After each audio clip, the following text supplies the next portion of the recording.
Welcome to the Minute of Strength. We're still here with Andrew Boyle. He flew all the way back. No, just kidding. Before he goes back, we're going to finish this up where we're going to really show you how to create success after last week's base builder, how to create success in an overhead squat. So last week we gave you some ropes going wild, observation tools to use, as well as a vintage swing, a bandit loop weighted row, and now we're going to get right into a press, a windmill, and overhead squat using the Bulldog leash. Now this is the first time you had used the leash a couple of weeks ago with the certification, right? Yeah, on the weekend, that's now, right. How did that work out for you? Because that was your first time, and I just noticed you and a few other people that have a lot of success with kettlebell training. Where does this make it a little bit different for you as far as being a teaching tool now? Where do you bring this? It really, I found for myself personally, when I first looked at the leash, I thought this is going to make it that much harder. Yep. While it does make it harder to stabilise, it also really connects you to the ground, which is, I think, what will really help with my clients in being able to have the confidence to do the moves. And that's what it's done for us. The leash, it seems intimidating. It's not. It actually is a very comforting feeling. This is what client-to-client feedback to me has been. I feel more secure with the leash than without, even though they have a greater resistance on their body. That's right. And I think what you just said is really rings true. They feel rooted. They feel like they're stabilizing more because they're rooted to the ground. So let's check this out. So in order to really pull this together, what we want to do now is we want to reinforce the stabilization of the shoulder by actually loading that whole muscle group with a press, right? So here it is. We're going to clean it.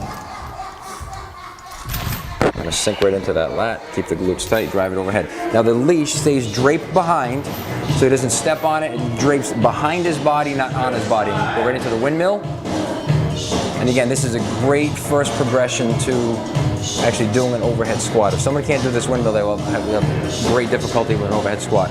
Now let's try the overhead squat. I'm going to pull this leash behind a little bit so we can. Beautiful. And pull it down. Let's give them a side view of this so they can actually see what that looks like from the side.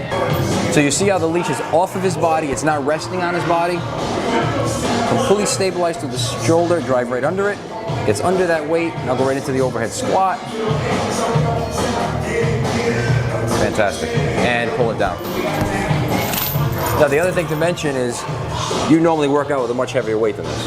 Yeah, about 20, 24. Okay, without a leash. Without a leash. The leash full, if you had the whole thing off the floor, weighs about 18 pounds. Yeah. So you're probably using about 3/4 of that in conjunction with a 12-kilo kettlebell, which is far less than you use normally. But again, the weight is draped behind your whole body. Now let's see if we can put this to the test and have you use a 32-kilo kettlebell overhead squat, which typically you don't work with. That's right. All right. First is the confidence. Does he have the confidence to do it?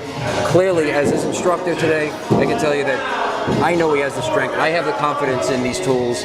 I think you'll have success with this. All right, you want to give it a shot? Let's do it. Let's try it.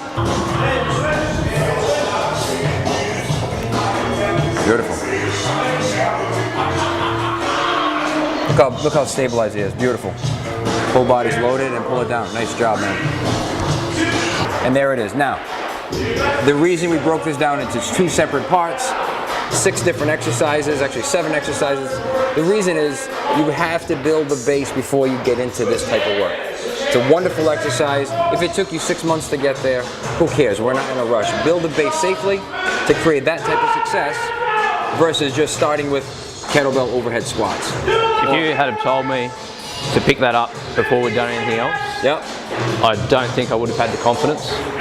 But feeling what it felt like with the leash, yep, and the stability that it created, yep, through my entire body made it feel like nothing with the 32. And I think that's what we're trying to instill in people is work with a moderate weight with frequency over a long period of time. The byproduct of that is that. And that was the beauty of kettlebells. And I know when you were first introduced to them, like us here in the United States, you know, we had a 12 kilo, a 16 kilo, a 24 and a 32 and a 40. And the beauty was working up to the next size bell. Yeah. And the magic was the hard work, and you really feel like you owned it and you felt proud to accomplish that. That's what I love the leash for, because we can back it up again and put all this work, this moderate weight work, and have the byproduct be, almost in some cases, a feat of strength for people, or at least a personal best. All right, I want to just thank you, man, for being here the past couple of weeks. Thank you, Great job Anthony. with the course. Thank you for this. We'll get this information down to you in Australia and give these guys some new tools to work with. All right, welcome back anytime. Actually, I'm coming down to you next time. Absolutely. All right, guys, practice this. Keep it safe. Don't skip the progressions. Send us an email. Let us know your success. Thank you.